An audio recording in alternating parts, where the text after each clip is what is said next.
Today, again, an important day, Open Doors report, latest report being shared. But I want to start by saying that, where you see the education cooperation between India and US in the overall matrix of our bilateral cooperation? I think our people-to-people ties always are the foundation of our relationship. Our leaders get along great.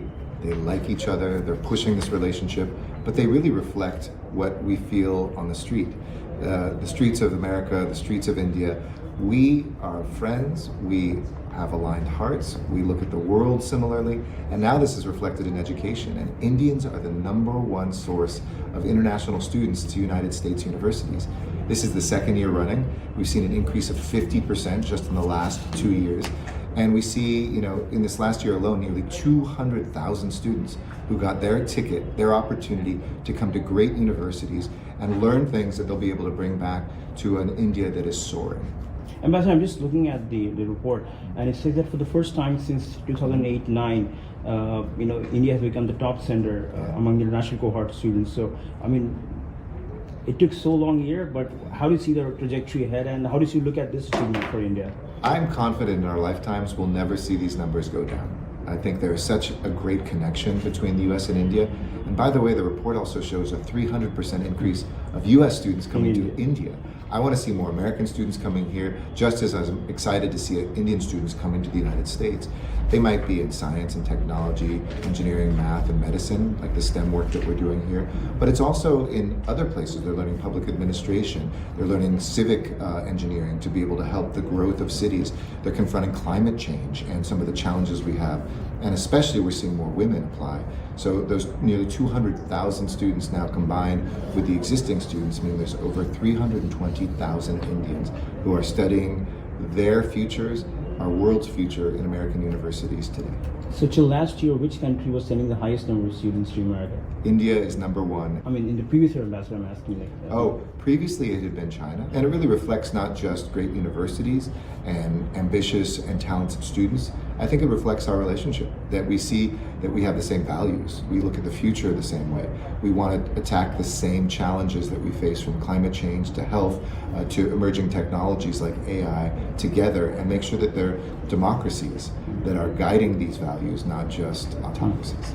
Ambassador, since students talk about education, they also talk about visas, and we have the new administration now soon to be inaugurated in January.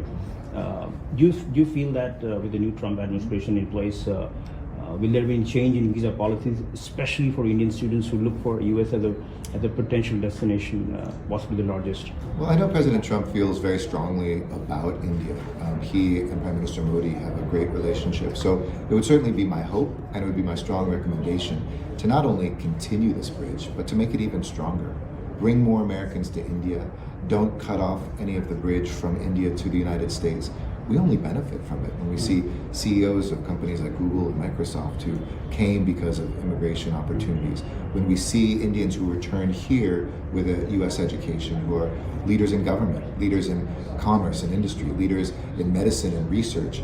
We know the world can be better when we have fewer barriers, and it's been a bipartisan approach. Republican and Democratic presidents alike have strengthened this bond. So it's certainly my hope and my recommendation. We can't predict the future, but regardless of all the talk about building walls in this world, I want to continue to see this be a bridge with a giant open door between the United States and India. Perfectly said, open door we are talking about today. But in terms of visa, the trend lines, what are the, I know last year it was 1.4 million students, getting visa. That's a record number. Are you seeing the numbers going up this year also? We expect a record number of visa adjudications this year. We're certainly on pace for that. Last year, the overall visa adjudications was about 1.4 million. The student visas certainly are one of the largest jumps. We've seen 50% increase just in 2 years. And one of the things we've done for student appointments is, I know there's still a wait time for first-time tourist and business visas. Even though they've been reduced, it's still a little longer than we would all want. But for students, we were able to meet the 100% of the demand for student visa appointments. So if you get into a university, don't stress. We're going to find time to make sure you can get your visa and have an opportunity of a lifetime. Just a clarification, Ambassador. You said the 50% rise in the last 2 years? Last 2 years alone. So over 20% in this year, and the previous year over 30%. combined over 50% just in 2 years. And that's my last question. Sure. Today you're launching this STEM fellowship. If you could walk us through what this fellowship is and who all are eligible to apply for it and how.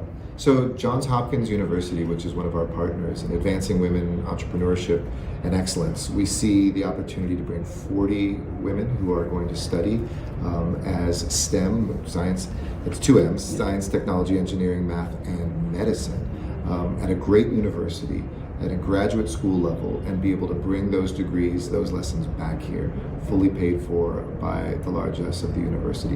And by the way, Johns Hopkins is just one university, but we see more and more American universities not just accepting great Indian students, but also helping to subsidize and give them scholarships, financial aid, so that Indian students don't just have to come from a wealthy family to be able to study in the United States.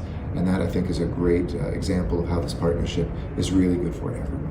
So just my last thing on the STEM scholarship or fellowship. So this is for students or this is for graduates? It's for graduate students to be able to study. Who are pursuing? Exactly. We're studying in those fields of either science and technology, engineering, math, and medicine, to be able to come to Johns Hopkins and to be able to study and do meaningful research as well. Quite often it's not just a degree, but maybe they're going to connect with that researcher, help connect with a lab that's making a breakthrough for a vaccine for a disease we're seeking a cure for, maybe quantum computing or artificial intelligence algorithms that will change our world forever. So it's more than just a degree, it's an investment in the key areas that our countries share a common vision and a desire to change the world together. Thank you, Mr. Garcetti. Thank it was you. a pleasure. Great to be with you. you. And Always. thank you so much for your time.